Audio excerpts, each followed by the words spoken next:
4, 3, 2, 1. Cue music. This is Movies First with Alex First. In 2009, Heath Ledger won a posthumous Oscar for Best Supporting Actor for his remarkable performance as the Joker in Christopher Nolan's The Dark Knight. Now Joaquin Phoenix is destined for the 2020 Academy Awards in a similar guise, as this time the lead in Todd Phillips' crime drama thriller Joker. This is an original origin story set in the early 1980s. Joker isn't Joker at the start, rather a tortured soul called Arthur Fleck on 7 different kinds of medication, who spent time locked up and is struggling to make a living as a clown. When we first meet him, he's subject to ridicule by teenagers who beat him black and blue. After that happens, a fellow clown insists he take a gun for protection, which he's initially reluctant to do. Fleck has a mental condition that causes him to laugh uncontrollably at the most inappropriate times.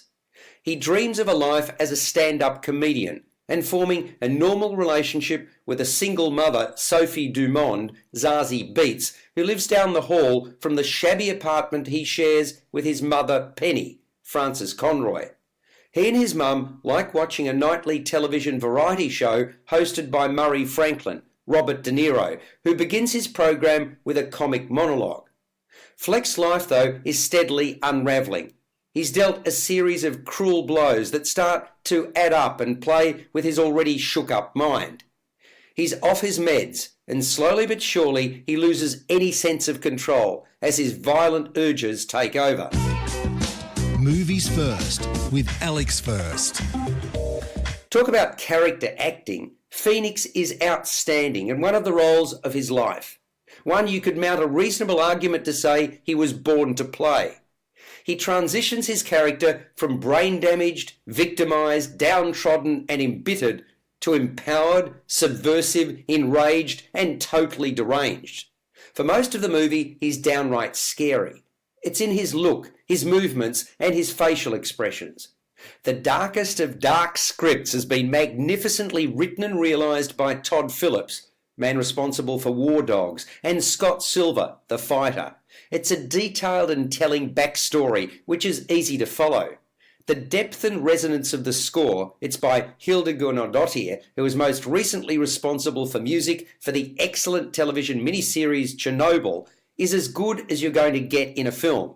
In one chilling scene, I recall the overarching sound of a double bass setting the tone.